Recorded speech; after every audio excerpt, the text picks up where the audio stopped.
News when you want it with Bloomberg News Now. I'm Denise Pellegrini. President Trump confirming he will meet with President Vladimir Zelenskiy Monday to discuss the end of Russia's invasion. Zelensky says he's going to Washington. That's after President Trump and Russian President Vladimir Putin wrapped up their summit in Alaska on a cordial note yesterday, but with little sign of specific progress on Ukraine. We had an extremely productive meeting and many points were agreed to.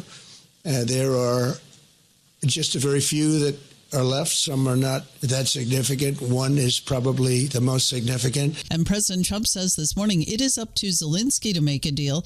President Trump also saying on Truth Social today it would be better to skip a ceasefire and go straight to a peace agreement. Meantime, Bloomberg's Kevin Whitelaw says a lot's at stake for Ukraine in that Monday meeting with President Trump as Zelensky tries to escape from being backed into a corner. This is a moment where they have to really, really worry that the President of the United States is just giving up parts of their territory. Whitelaw there on a special edition of Bloomberg's Balanced Power.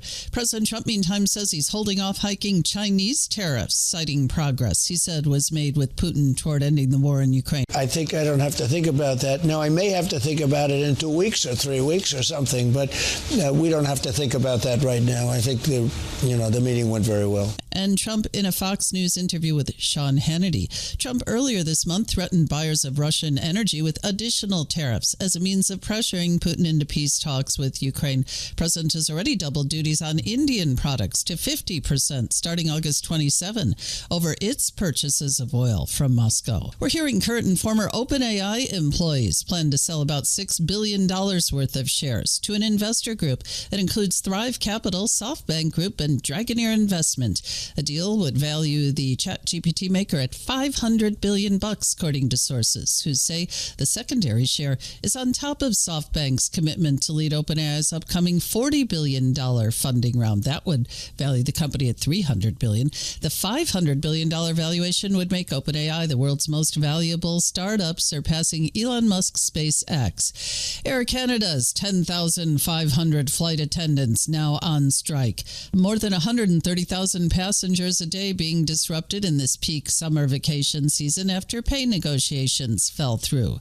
Investors also turning their eye to Jackson Hole, where preparations are underway for the Federal Reserve's annual symposium. Spotlight, of course, on Fed Chair Jay Powell, who President Trump has repeatedly threatened to fire, and also on whether the Fed will cut interest rates at its September meeting. Luke Tilley, chief economist at Wilmington Trust, thinks the Fed will. When we look at the entire picture, we see a slowing economy with very little inflation pressure.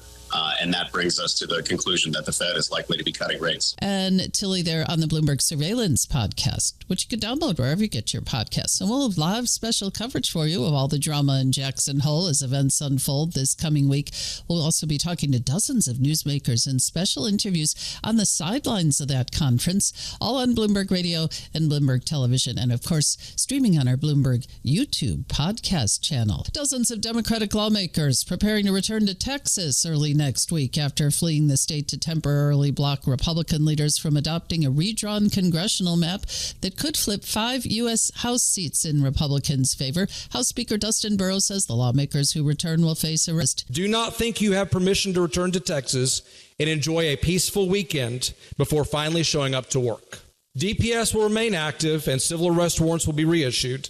If you are located, you will be compelled to this chamber. And in California, meantime, Governor Gavin Newsom pushing for a referendum on his state's congressional maps that will benefit Democrats. Zoran Mamdani going on a charm offensive. Bloomberg's Tom Busby says the Democratic Socialist and New York City's leading mayoral candidate is talking with the whole parade of business leaders these days. We're hearing that J.P. Morgan Chase CEO Jamie Dimon, Michael Sullivan, chief of staff at billionaire Steve Cohen's Point72 hedge fund, Wall Street mega lawyer Brad Karp, and Jed Walentis, that's the Brooklyn developer behind the revamp of the Domino Sugar Refinery, are among the people Mamdani has talked with. Sources tell us business leaders are seeking clarity on Mamdani's campaign promises like rent control and also on his potential picks for his administration. Some of those top executives have projects in the works that depend on good relationships with the local government. Tom Busby, Bloomberg Radio. And that's news when you want it with Bloomberg News Now. I'm Denise Pellegrini. This is Bloomberg.